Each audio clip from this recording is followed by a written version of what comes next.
If you're watching this, chances are you're having trouble breaking 1,000 subscribers and getting monetized. And maybe you've been stuck at 50 subscribers for months. Or maybe you hit 200 and then growth just stopped. Or maybe you're putting out video after video and nothing seems to work. And I get it. I was there. When I started my first channel, it was unbelievably hard to get 1,000 subscribers. And I had to try a bunch of different things before I found what worked. And of course, after months of grinding, I was able to break past 1,000 subscribers. And today I now have over 1 million on my main channel. But not only that, but last year I was able to replicate this success with my second channel, and I was able to get to 1,000 subscribers in around a week. And then this year I did the same thing on a third channel, except instead of me recording, I actually had my 50-year-old brother, who's not tech savvy and has absolutely no social media presence, get to 1,000 subscribers in 19 days. And I'm gonna show you the 5 tips that I use to do this so that you can break through your first 1,000 subscribers. So if you appreciate me doing this type of content, let me know by gently tapping that like button, and let's jump in right now. All right, tip number 1 is don't buy subscribers, okay? I know this one is super tempting, buying subscribers, buying views.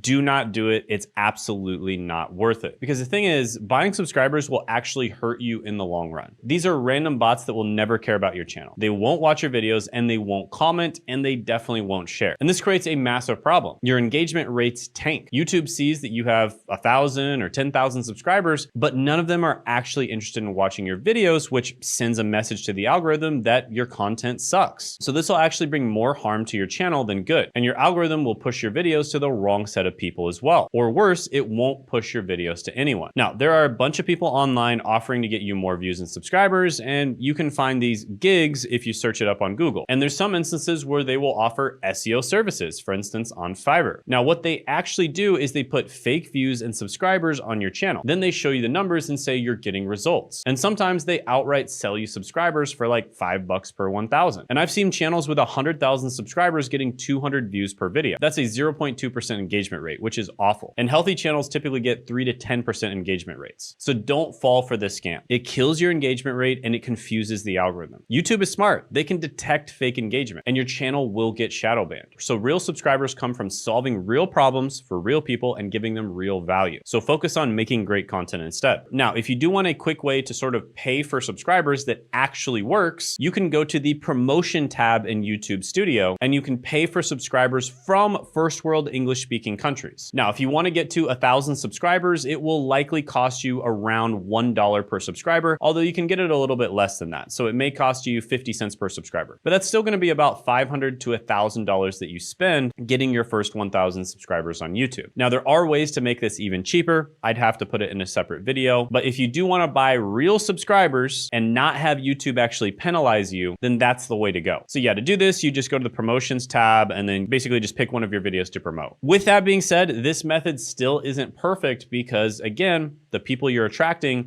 they came to you from YouTube ads, but they still might not be all that attached to you. And they might actually think you're a bit sketchy because you're running ads. So there's ways to do this that make a lot of sense and can actually grow your channel a bit faster. But the way most people do it probably isn't going to help that much. All right, quick break. This Tuesday, 9 p.m. Eastern time, I'm doing a one-time only workshop where I talk about hybrid YouTube automation, which is YouTube automation that actually works. And at this workshop, I'm gonna be giving away my one-click scriptwriter. This is a GPT, a piece of software that I've been working on. It's been trained on thousands of hours of my teaching, my scripts, coaching sessions, etc. And you can make a script in as little as 1 click using this software. So I'm gonna be giving that away for this one time only at this workshop. So make sure you show up, click the link in the description, pin comment below. Also make sure to put it on your calendar, save the date, Tuesday, 9 p.m. Eastern time, and I'll see you there. And also, you'll be able to ask me questions live. So I look forward to meeting you. See you there Tuesday, 9 p.m. Eastern time. And now we'll get back to your regularly scheduled programming.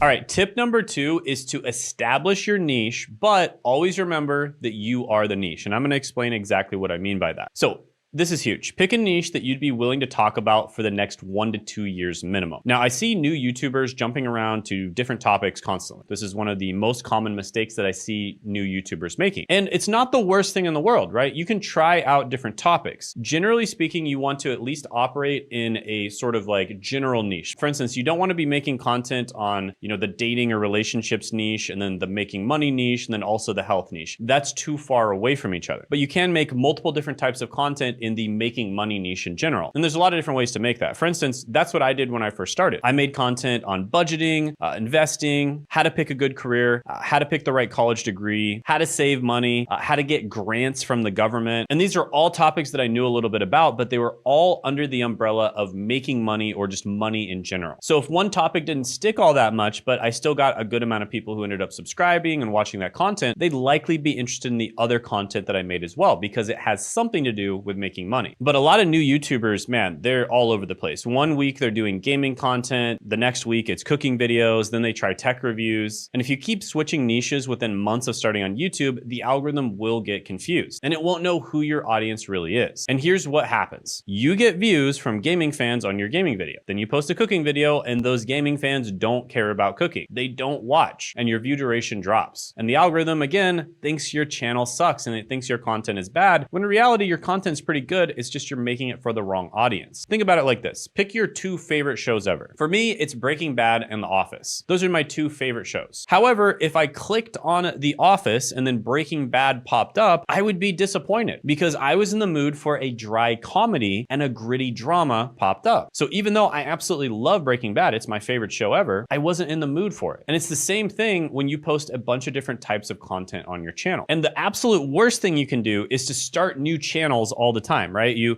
start a channel, you post a few videos, it doesn't do well, and then you start a new channel. I used to do this, right? So when I'm saying don't do this, it's because I used to make a lot of these mistakes myself. If you try something and it doesn't work out, that's totally okay. Just start trying other things. And this is where the concept of you are the niche comes in. When you create a channel, you can try different things, and if something works for a while or it doesn't work at all, you can always pivot to a different niche. But always remember that you are the niche at the end of the day. And you want to design your channel in such a way where you can change niches if one doesn't work out, or you can try different video ideas if one idea doesn't work out, right? So very, very few people plan everything out perfectly from the beginning. Most people, their first idea doesn't work, their second idea doesn't work, maybe 15 ideas in for their niche and their, what video ideas they're actually trying, they finally find something that works for them. And once they find that thing, they double down on it. Okay, tip number 3, and this is incredibly important. Assume that everyone watching your video is new to the channel and new to the niche, okay? So this is something that makes a massive difference, and it's something that took me a long time to figure out. And I still struggle with this to this day. Assume that everyone who watches your videos is a beginner. This is something that politicians do. They speak in such a way that even the youngest person, like even a 5-year-old, could understand what they're talking about. So they speak in, see, if a 5-year-old can understand what you're talking about, then someone who's very intelligent and older can also understand what you're talking about. But if you speak for, 20-year-olds or 30-year-olds, only they can understand, then you just basically cut your audience in half. And because of this, people will click off your videos, they'll lose interest, and YouTube again will think that your videos suck. So make your videos in such a way that even a 5-year-old could understand, and assume that everyone watching has never seen your channel before and maybe isn't even familiar with the niche, or they're just complete beginners. So I see creators making this mistake all the time. They'll talk to their audience like they're talking to someone else who's in their industry. And that will turn a lot of people off because they just simply don't understand what's going on. Because you're assuming that people have seen your videos before, or they've seen other videos, or they're familiar with the niche before. And most of the time they aren't. And by the way, you might be thinking, well, I have, a B2B channel, I have a very sophisticated audience, so I don't need to do that. Actually, even with sophisticated audiences, you should still try to make it as simple as possible. I remember, for instance, I used to be a pharmacist, and people would come into the hospital and they would have presentations for us. And I would always remember the best presentations were the ones where they made it dead simple to understand. Because even though we were all pharmacists, we were all medical professionals, we were all smart, we all were tired because we'd usually do these presentations during lunch and we would be tired at that time of the day. So we don't want to have to think about these things. We want it to be as easy as possible to understand. And most people that are watching content are in the same boat. They don't want the content to drain their energy. They want the content to be super easy to understand so they actually gain energy. Okay, another really good tip, and this is something that's good when you first start your channel, but it's something you should actually stop doing once you're around 30,000 to 100,000 subscribers. And that is to put a subscribe CTA directly after the intro. So this is Psychology 101. If you don't ask someone to do something, chances are they're not going to do it themselves. So you have to tell them what to do. You have to tell them to click on the subscribe button. And again, this is something that's quite important when you have a small channel and you want to attract your initial audience. And to be honest with you, after you have 30 to 100,000 subscribers, I would recommend not doing this anymore because there's other things you could be saying for your CTA that are more important. But getting those first initial few thousand subscribers, even up to 30,000 subscribers, it's a good idea to do this. And it will double or triple the amount of people who actually subscribe per video. Plus, another reason this is important is when you have a small channel, almost everybody who's watching your videos are a new audience, right? They're not familiar with your channel. So they're not going to be annoyed when you ask them to subscribe. Whereas once you have, 30 to 100,000 subscribers, a significant amount of people who watch your videos are not a new audience. They're people who are either already subscribed or they've been watching your videos for a while. And so asking them to subscribe can actually be a bit annoying. And remember, it's really important that you do this right after the intro. So you have a good hook, a good intro to get them to watch the video. And then right after that, you ask them to subscribe. And this is when engagement is the highest. This is when the most people are watching your video. And this is when people are most excited about your content. So you could say something like, if you want more tips like this, make sure to hit that subscribe button right now. It really helps the channel grow and you'll get more content just like this in the future. Something along those lines, which by the way, you can subscribe if you want. But yeah, be direct, be specific, and tell them exactly what button to press. Another trick here is don't ask them, tell them, right? You notice I said, make sure to hit that subscribe button right now. Not consider hitting the subscribe button or can you hit the subscribe button? People are more likely to do it if you actually tell them to do it. But with that being said, this is an example of something that you should do when you have a small channel, but you actually should stop doing this later on because there's other things that are more important to ask them to do once you have a channel that has a larger amount of subscribers. And the next tip is in the same exact boat. This is something that you should do when you first start on YouTube, but you should stop doing once you get to a certain level, and that is respond to every comment. Now, this is a great way to get engagement and become likable, but most creators ignore their comments completely, and that's a big mistake. Comments are free engagement, and engagement tells YouTube that your video is good, and YouTube promotes videos with higher engagement because YouTube is really focused on not just getting views, but having a really good experience, right? They want the customers or the people who are on the platform to have a really good viewer experience, and engagement is a sign that they're having a good experience. Plus, responding to comments makes you seem more human and more approachable, and people like creators who actually care about their audience. But responding to every comment takes forever. And this is something that my brother found out very quickly when he started his channel. He was committed to responding to every single comment. But after his first video took off, which by the way, literally the first video we posted on his channel took off and got over 400,000 views, he was immediately overwhelmed and there was no way he could respond to every comment. Now, a trick here to respond much faster to every comment is to use a tool like vidIQ, where they help you come up with customized yet AI automated comments. And these are actually quite good as well. So you can install vidIQ. It's free. I think they'll help you come up with comments for a limited time for the free version, and the paid version is unlimited, I believe. But a word of caution here, vidIQ does a pretty good job, generally speaking, coming up with comments, but usually it'll give you 5 different choices, and you should try to pick the choice that makes the most sense for the actual comment itself. Most of the time it does a good job, but sometimes it's completely off, right? So you always want to read before you post. With that being said, this will allow you to respond to comments probably 10 times faster than doing all of them manually. Now, a trick here is to start responding to comments immediately after you post a video. So instead of just responding to all the comments,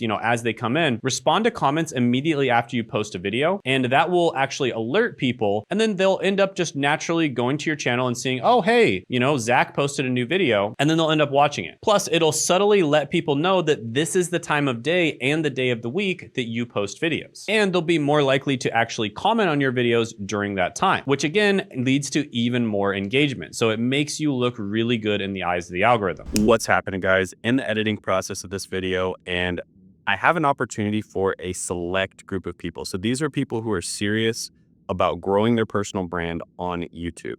So basically, we figured out recently how to grow a personal brand and combine all the upsides of a personal brand with the upsides of automation, right? Using AI, using things like this to basically grow your personal brand 10 times faster, which in the past used to take decades to do. And now you can do it significantly faster. And you can do this to get a better job.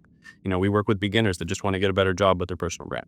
You can do this to make money as a side hustle. We work with a lot of people like that. We can do this to make more money if you already have a side hustle or a small business. Or if you're already crushing it on YouTube, we can help you crush it 10 times more. We've worked with people like that as well. I literally can show clients at each level.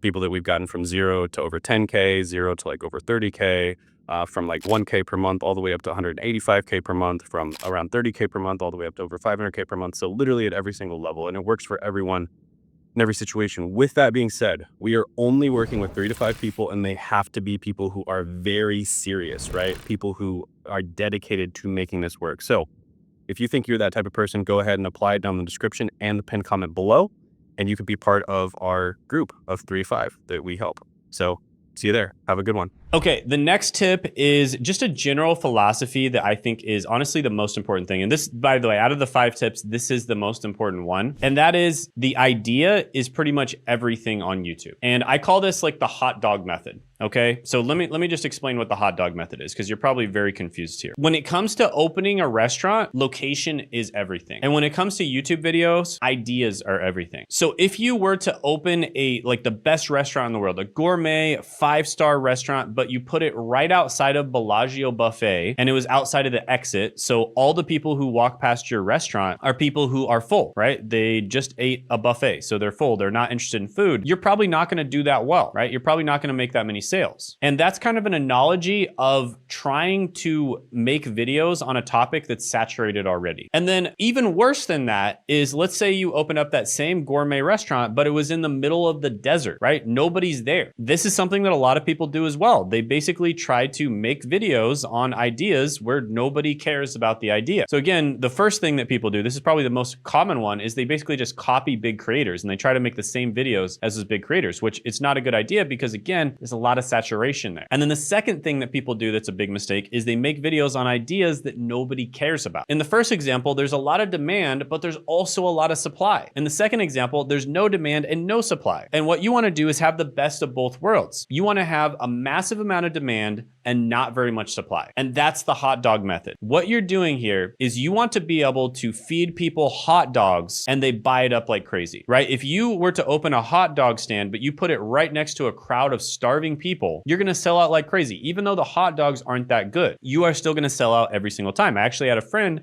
during college that would do this. He would go to the bars right when they close around 1 a.m. and he had a hot dog stand and all the people would flood out of the bars and he would sell out every single time. And he actually paid for his entire college degree just doing this on Fridays and Saturdays. So this is the hot dog method, right? And the reason I call it hot dogs, like obviously you could make better food. Hot dogs are, I'd say, pretty mediocre food, but you don't wanna have to make better food, right? You don't wanna have to make incredibly good videos that are heavily edited. That's what you have to do if you're competing in a saturated market. But what you want to do is just find the right ideas where you don't have to make those super heavily edited videos. And that is the hot dog method. So just understand that the idea is the most important thing by far, right? If you find the right ideas where there's a massive amount of demand, there's not very much supply, you're going to be ahead of 99% of people. The second most important thing is the thumbnail, title, and intro. That's basically like the marketing for your idea. And then the third most important thing is that you're actually posting consistently. Well, I guess that's kind of the most important thing, right? Because if you're not posting at all, obviously, it doesn't matter how good you are at YouTube, you're not going to get views. So you have to post consistently, right? So you post consistently, finding the right ideas, and you have good thumbnail, titles, and intros, and you're making sure to deliver value, which is the fourth most important thing. And if you do those 4 things, and it's just a matter of time before you get to 1,000 subscribers. So these are the 5 tips that I use to grow my own account, then a second account, and then my brother's account in 19 days. All of them to 1,000 subscribers in a very short period of time. These are the most important things to focus on. And if you want to know more information on exactly how to do this, I have a live training Tuesday, 9 p.m. Eastern Standard Time. You do not want to miss out on it because this will be a one-time event where I give away some super valuable tools that we have never given away again and will never give away in the future. So make sure you sign up for it. It'll be down in the description and the pinned comment below, and put it on your calendar. Now, if you miss the live training event for whatever reason, you can still sign up and there's a good chance that you'll be able to get the replay and you'll get signed up for the next live event that we do if we decide to do another one. So definitely click that link anyways. And also check out this video right here where I worked with a client who had only 85 subscribers